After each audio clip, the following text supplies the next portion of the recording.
Oh, I'm not in a very good mood this morning. Do you know why? Why? Because I still haven't found my seam ripper.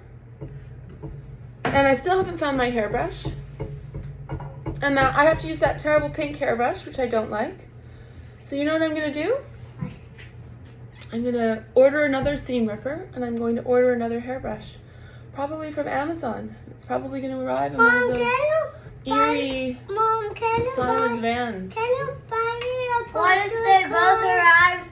Mom, what if they both arrive in mail things? What if they both arrive in mail things? They will both arrive in mail things. No, not of. No, in those little box. Those little paper mail things. Yeah, that's how they're probably going to arrive. I don't know the exact details yet because they haven't arrived yet. And actually, I haven't ordered them yet, but I'm going to order them because I have to write themes. What's lost? Our mails. Our mails? Our paper mails lost. No. We put them away in a safe place. They're right up there. I'm going to take them up to my office, and I'm going to put them in my office. Because if they stay in the kitchen, bad things will happen. Like food will get on them and things like that. So that's why I moved them. Yeah? Mom, And then tonight we're gonna go to church. We're gonna get to see all our friends at church, and we're gonna get to pray. are you gonna get to have that big dinner? Hear the beautiful music. No, the big dinner's tomorrow.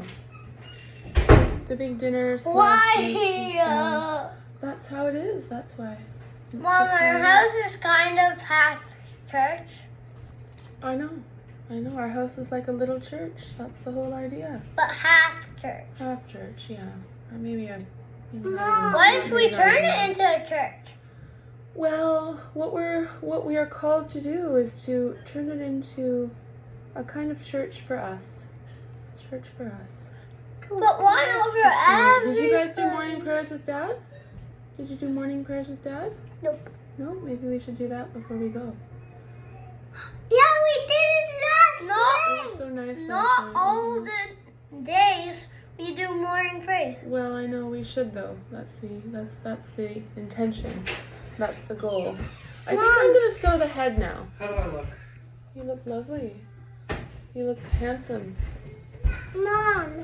Mom. So I have Mom. Yes, tell me. Mom. Hey, You that look looks, pretty sounds very strong interesting. with that shirt on. You do look strong with that shirt on. When I don't look strong without That it. turned off. It turned off.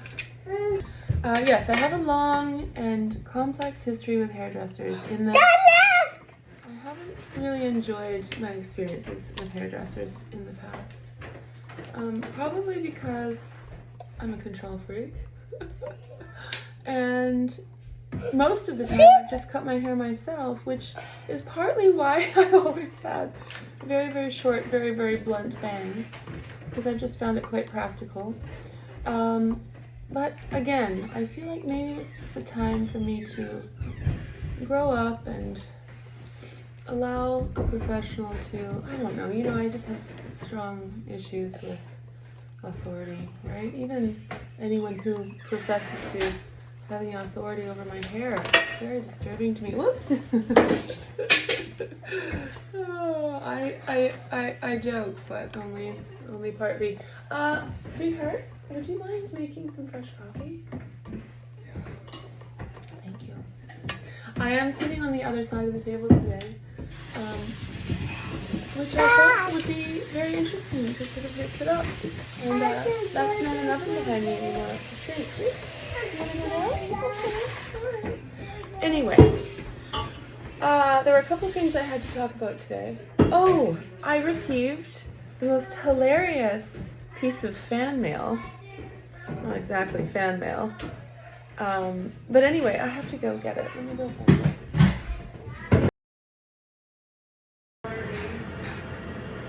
So maybe I'll cut my hair like that. That's what I am thinking, actually, that I'll do that. It's not really going to be terribly drastic, but it will look better than this long, lanky... I don't know. The weather here, I love it. It's so bright and crystalline and sunny. Hear me. No, don't grab that, please. No, because you know what happens when you grab my thread? It gets all tangled and then, oh dear. I I don't like tangled thread, do I? Why? Well, it makes me feel very anxious, so that's why. And I also can't sew. That's probably the primary reason. Ooh, can't sew with tangled thread, can we? No, it just doesn't work, does it? I'm banging you, Woody. I'll take the stuff out Alright, to the well, car. make sure you don't leave them Put the there. seat up, install the car seat. Oh. Yes. Okay. Have a wonderful time, sweetheart. Horace is off to sword fighting. Oh, let me help you with your sleeve. Horace is off to sword fighting. Lee and the little ones are going off adventuring, and I'm going to get some work done. And then we're going to church later this afternoon. Actually, I have a ballet class with Triva after sword fighting, so we're all off in various directions. And the boys were going to go skateboarding, but Felix has a self-evaluation conflict. Healing at the moment, so. Oh, and this afternoon we're going to make the bows. Yes, Lee and the kids, actually, well, Lee and the kids organized this. I ended up going to pick it up, so I was sent off in the distance. I was sent off in the distance in the car because Lee had organized to purchase some, what's it called? Orange Osage? Orange Osage wood. So many people may not be aware of this, but Lee is an incredibly talented woodworker. He is a carver extraordinaire, like world-class talent. That's For real. stretch. It's really not a stretch, sweetheart. It's not a stretch at all. He's incredibly talented. He used to make these stunningly gorgeous, elaborate. Ready, Margaret? Hello, let me fix your sleeve right now, okay?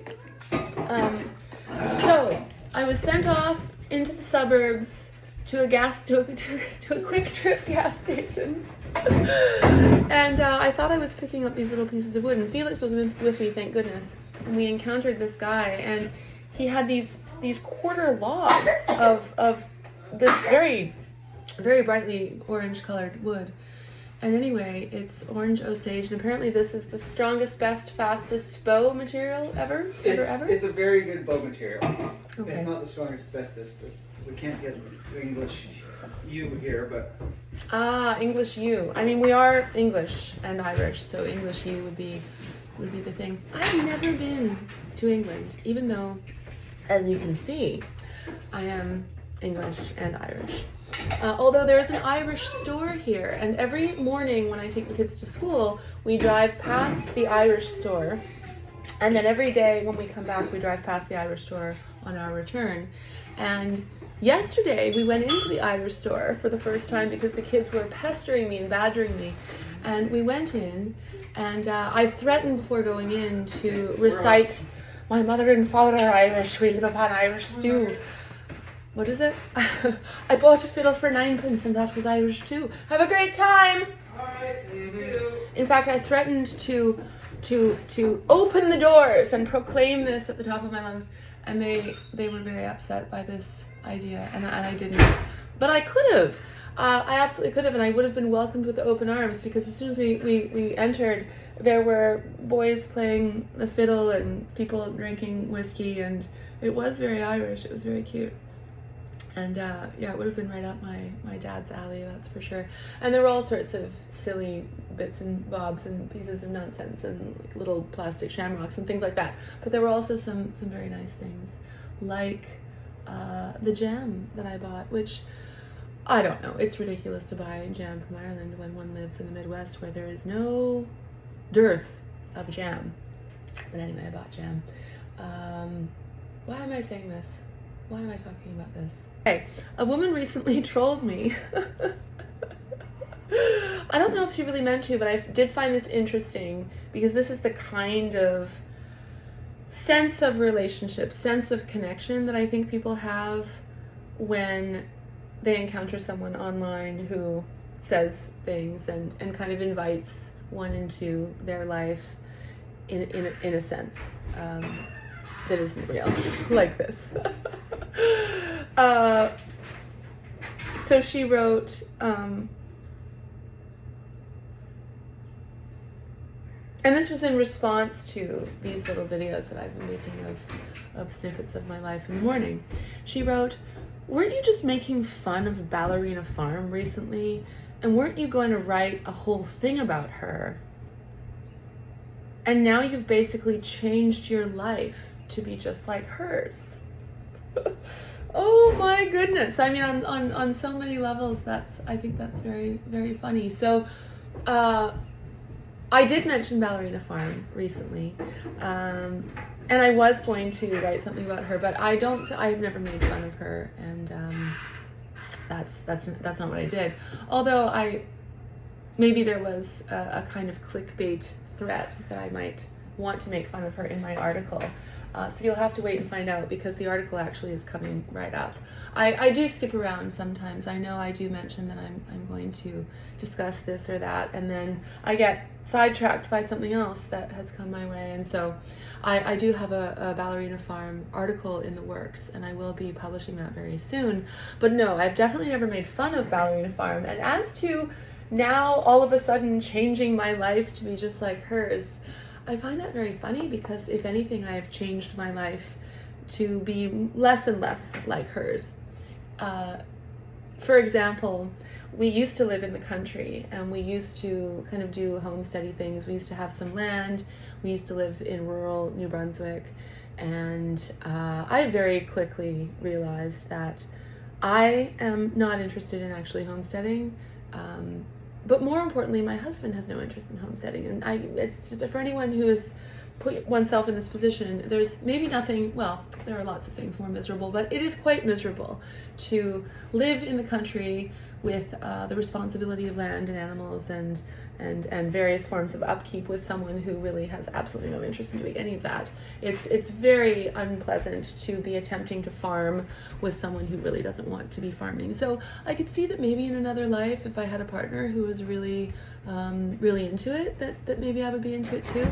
But it's really not my thing either. I'm actually very urban, and that's why we've come to this city, and I don't foresee, I mean, I'm 44 years old, so I'm just not interested in homesteading. I have too many other projects on the go, and I have too many intellectual projects on the go, and I also just love living in cities. I love walking to the park, walking to the library, playing my piano, going to museums, going to art galleries, and doing all of those urban things. And so while I absolutely appreciate and understand why people are moving into vast, open, what's the opposite of dense? What's the opposite of dense? I don't know. You don't know? No. Well, what are you up to at school then anyway? Non-densely populated areas. I love being in the city. I love the luxury of anonymity. I love being able to go out into the world and to have people really have no clue or care about who I am. Whereas in small towns and in rural places, there's very little to do. There's very little to do. Socially, kind of relationally, I think people tend to be very hungry for gossip, and I don't really enjoy that very much. I really like the anonymity of living in cities, and actually towns. I like towns. I like smallish, biggish towns. So in Nicaragua, one of the things I love about Nicaragua, or where we lived in Nicaragua, is the size of our town in San Juan. Our town of San Juan, which was about 14,000 people. So for me, that's as small as I want it to get. I feel like living in a place that's of that size or larger is nice. So no, I've not changed my life to be just like Ballerina Farm. And actually, I only heard about Ballerina Farm, or Hannah Nealman, I think is her name. I came across her for the very first time. I'm very late to the party. About a month ago, 2 months ago, my sister brought her to my attention and asked me if I'd known about this woman, and I actually had no idea who she was. And so no, I haven't drastically changed my life in 2 months to suddenly have 8 children and to suddenly do whatever else this silly internet troll thinks that I'm doing. That's very funny. No, actually, I started having my babies when I was 20 years old, well before Ballerina Farm was ever on the radar, I should say. And I'm not attempting or seeking to emulate anyone at all, believe it or not. But I do think that it's hard for people to believe that that's the case, because there are so many people, women especially, and I do think it's women, who really struggle with individuation and really struggle with a sense of their own self and identity. And that's not a struggle that I've ever had, actually, whether you like it or not.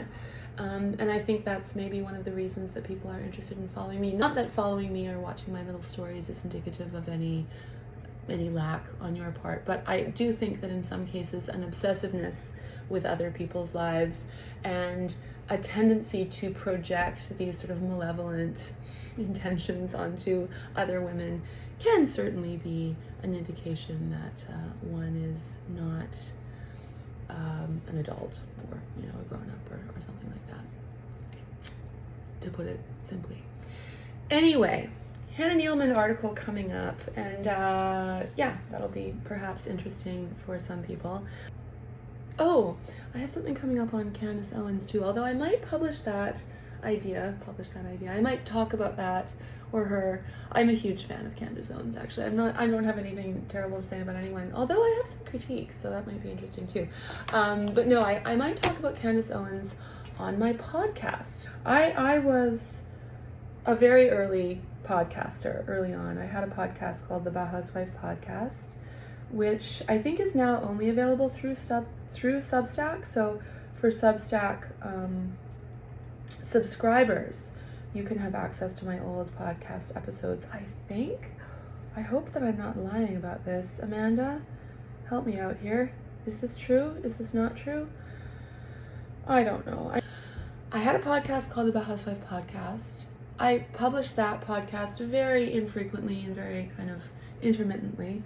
And recently I started another podcast, and this one I called Birth Bomb, but I ended up talking about all kinds of things that didn't relate to birth, although that was also the point, because everything is birth. It's all birth. That's one of my contentions, one of my beliefs, one of my foundational commitments. It's all birth, and it is. And I've decided that I'm going to release another episode, and I think this might be the 6th episode in a series that was supposed to be 6. So anyway, I'm about to release an episode of Birth Bomb, so if you'd like to go back and listen to the first 5 episodes, then I believe you can through this link here. I'm going to magically put that link right there. But anyway, in this upcoming episode, I would like to talk more about our spiritual journey, the fact that we have become catechumens of the Orthodox Church, which very many people are interested in hearing more about. I receive messages all the time from people who are curious about that. And I have very mixed feelings about sharing that, because it feels like a very personal thing, which of course it is. And also, one of the things that has really changed for me in becoming Orthodox, or embarking on this journey to become Orthodox, is that it's really not about tooting one's own horn or making a big fuss about things. And yet, we are nonetheless called to evangelize in a way. And so I'm still feeling into the balance of that. Although I think that balance has also really been present for me in all the things that I've done. I don't ever want, well, in the past I would have said I don't ever want to be an evangelist when it comes to birth, but perhaps I'm defining that term differently now. I don't want to proselytize, but maybe I do actually want to evangelize, or maybe it's heretical for me to use that term in any context other than Christianity or Orthodoxy. I don't know. Listen to me. So this is what my podcast is going to be all about. If this is right up your alley, if this kind of philosophizing and meandering is right up your alley, which for many it is not, I have to confess, and it's not a confession, I have to observe, I have to acknowledge, then you won't like my podcast. But if this is interesting to you, then you may quite enjoy my podcast. Anyway, what the heck was I talking about? Where was I going with this? So anyway, that's what the podcast is all about. I also wanted to say that I will be talking about birth on the podcast. And I wanted to mention that I came across a post recently. Oh, my threads are once again tangled. As above, so below. as in my sewing as in my mind. Here we go. Okay. I came across a post on some group somewhere or other, doesn't matter where. I'm in a number of different midwifery groups, and so, I discuss these perspectives and experiences and observations in my private network in the source. And of course, if you enjoy these kinds of meandering conversations as well, and you'd like to participate in them, and you'd like to connect with me and talk about mothering and birth and life and spiritual evolution or what have you, then I invite you to join my community. And community, isn't that a funny thing to say about an online group? It's not actually a community, let's be honest with ourselves, although of all of the online spaces I've ever been part of, it does feel like it shares some of the most wonderful features of a community. And of course, it's a business, it's my business, and it's a curated space. But there are many advantages to that, especially in this world. And there is a sense of connectedness, there's a sense of sisterhood, there's a sense of community, although I don't actually think that that's possible in any online space at all. But I was talking about this with the women in the group the other day, and my hope, and I think something that has come to pass in many ways, is that it being my online forum group, education space is probably the best way to put it, because it includes access to hundreds and probably at this point thousands of hours, certainly hundreds of episodes of our meetings and workshops. And oh, this is the back end. It's not even the front end. I don't even need to untangle that thread. Look at me working away. Wrong end of things. That's a metaphor as well, isn't it?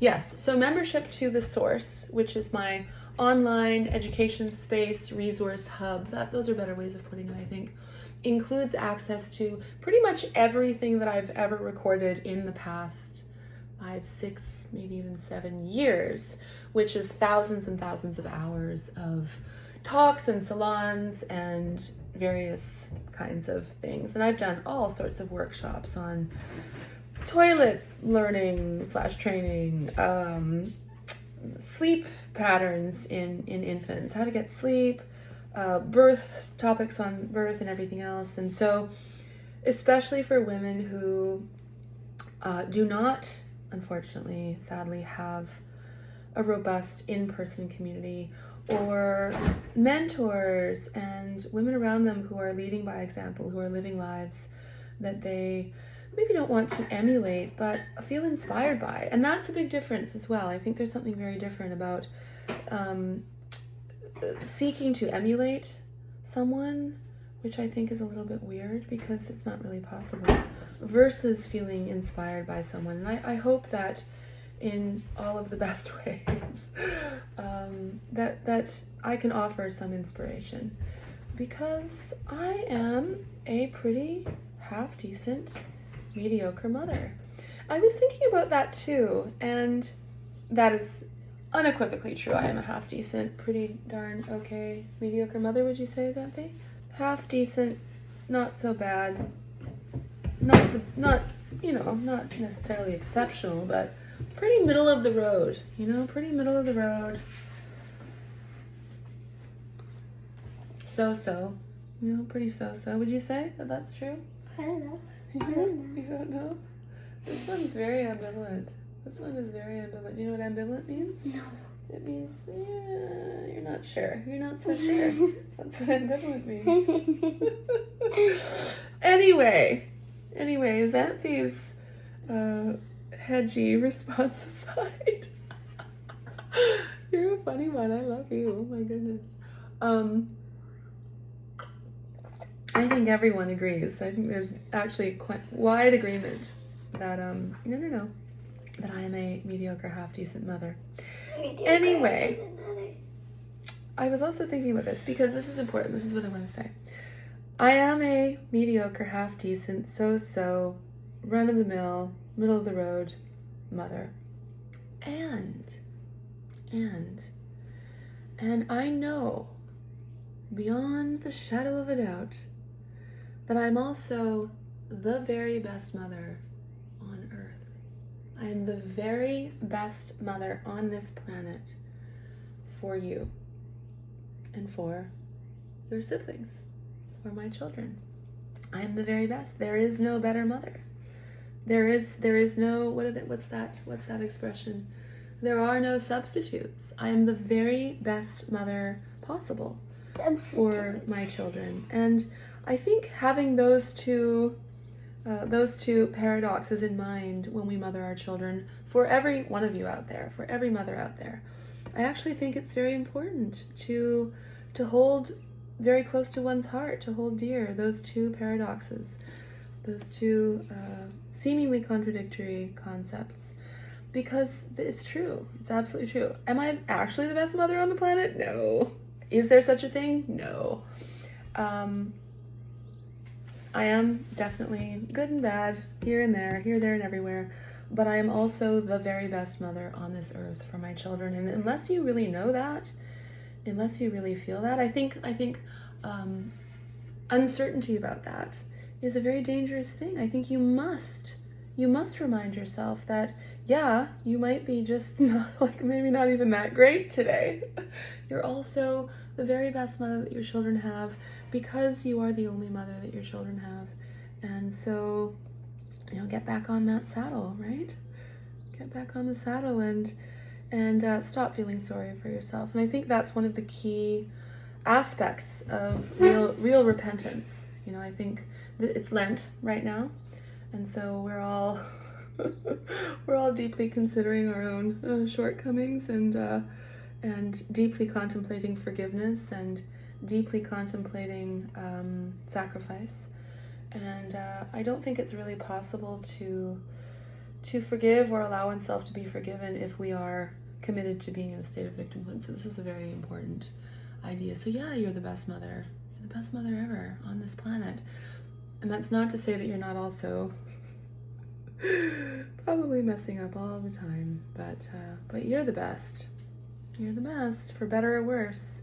You're the best and only. So I think that's very important. All right, back to this thing about birth that I wanted to say.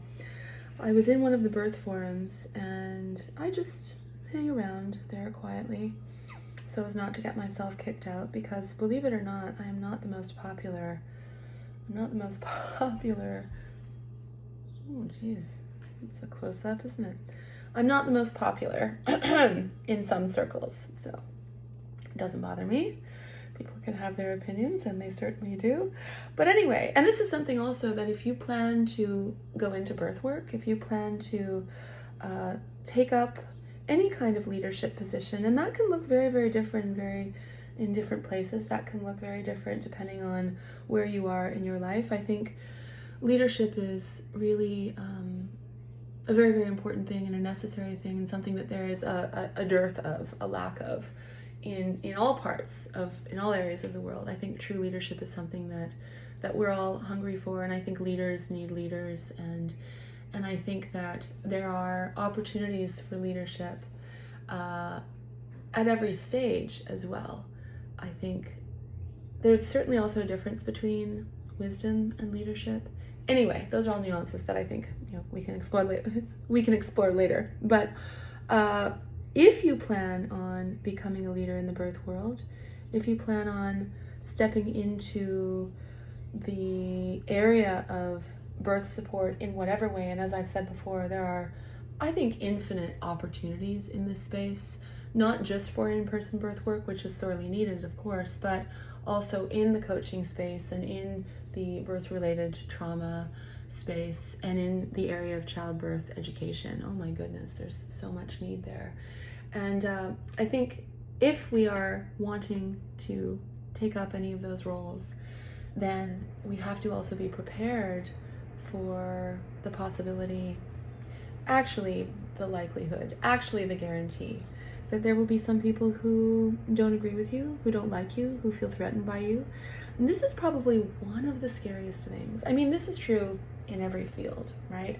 And that's also what is so wonderful about the Radical Birthkeeper School, is that an enormous aspect of the program, and this is really Emily's area of expertise, I mean, among many other things, but Emily is an incredible coach and an incredible teacher of the tools of conscious leadership, which is a modality that offers a framework for how to disavow victimhood and how to claim our rightful power as women in our lives and in the birth space and in the coaching space. And it's just, I think, as I said, one of the scariest things for women who are thinking going into birth is the fear that people might not like them or that people will disagree with them. And it's not a fear that I think we necessarily need to cultivate, but that possibility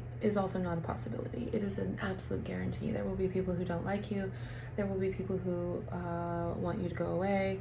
There will be people who feel deeply threatened by what you have to say, especially if what you have to say is on the topic of birth sovereignty. And this idea of sovereignty is so misunderstood. It's so misunderstood. It's so maligned.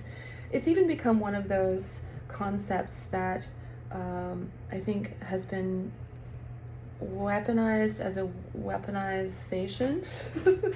What do I mean by that? What I've noticed recently, actually, this is very interesting, is that weaponization has become weaponized. There's a widespread weaponization of weaponization. Because everything is nonsense and nothing means anything and terms are all mixed up and it's all just silliness. So I was noticing this complexity of philosophical blah blah blah blah blah. But no, what I saw what I saw in this group was a conversation that had evolved, and the conversation was basically about responsibility, and one of the midwives was discussing this idea of shared responsibility, that as a midwife, as a birthing woman, that is, as a birthing mother, we bear a shared responsibility with our midwife. And I don't agree with that. I don't agree with that at all. I don't agree that there is shared responsibility between mothers and midwives. Just like I don't really think that there is a shared responsibility between a husband and wife. I think that we each have our areas of 100% responsibility. And of course, this is a core concept of the Radical Birthkeeper School and of all of the work that I've done with Emily. We all bear 100% responsibility for our 100% responsibility. And there are double standards. There is a different standard that exists for a midwife versus for a mother. There is a different standard that exists for a father and a mother, for a husband and a wife. And in working relationships, there will inevitably be different standards for different people who have different roles in that working relationship. And anyway, it's all very interesting. These are all concepts that we explore in the source of my private community, but these are also concepts that we break down in a way that I think is very accessible and digestible, and that makes it possible to create a thriving business, and even possibly more importantly, to step into a space of leadership as a woman who is dedicated and devoted to serving mothers, serving birth, and serving our own families. And this is very important too, because what I see in the world of midwifery, this is everywhere, are midwives who are committed to victimizing themselves by positioning themselves as the hero in the story of other women's births, and who are committed to positioning themselves as the hero in the story of midwifery itself, and who end up completely blowing up their own lives and sacrificing themselves in ways that are not appropriate. So this concept of sacrifice too is very interesting, and I think it's actually sacrifice is not a bad thing. I've gone back and forth with this concept of sacrifice, but now that I'm an Orthodox Christian, I have to contend with it differently. But I also think that there are ways of sacrificing ourselves that are completely out of integrity and completely inappropriate, and that end up being simply forms of self-sabotage that not only prevent us from being effective in the world as midwives, birth witnesses, doulas, birth keepers, whatever we call ourselves, coaches, but that also end up blocking the flow of resources that we require to support our families. So I do have to put my family first, and I am increasingly, thank God, willing to do and say hard things and make difficult decisions and change my mind in order to protect my family and to protect my faith and my spiritual orientation. And anyway, these are all things that I plan to discuss more on my podcast, on the next episode, in my Substack, in the piece on Hannah Nealman, Ballerina Farm, that is coming right up. And so if you're wanting more of this and that, then join me in all of those various spaces, and join the Radical Birthkeeper School, because it's only open once a year.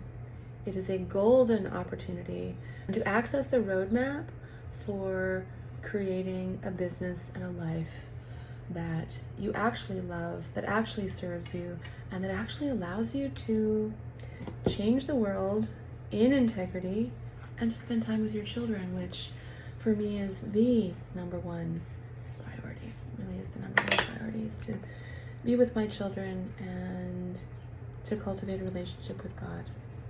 And so that's what I'm up to. That's what I'm evangelizing. Can I use that word?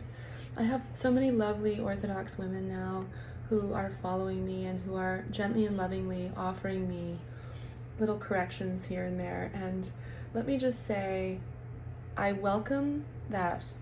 I welcome that with open arms. I welcome that, and I strive to cultivate humility more and more, much needed humility, of course. But anyway, if you have any corrections for me, if I'm doing anything wrong, then please tell me. Oh, one more thing. I have spent the past several months, well, years really, creating a brand new program for all of you birthing mothers. It's incredibly accessible. It's for all pregnant women, whether you're having your first baby or your fifth. It is full of deep, deep wisdom. It's full of deep, deep wisdom and insight. It is hopefully delightful to listen to, entertaining, wise, funny at times. And I'm really, really proud of it. And I'm going to be announcing it in the next couple of days, and I'm so excited. So join my list, stay with me, watch my Instagram thingies. Oh, and I'm also going to be publishing these little missives, which are kind of like, I guess they're sort of like a podcast in itself, but I'm going to be publishing these little videos on YouTube. So if you prefer to watch things on YouTube, which, anyway, there are issues with each platform, right? If you prefer to watch things on YouTube, I'm going to put all these videos on YouTube so you can follow my channel on YouTube. And I'll probably be putting my podcast up there as well. But for now, the podcast is available via private podcast. So this is just, I was just like, I felt so kind of stifled and stymied by social media and all of the silliness that goes on in social media for such a long time. And I just felt very quiet. And actually, I do feel increasingly quiet in my life in general. But like I said, I figured that for this season, I would try this experiment of sharing every single day.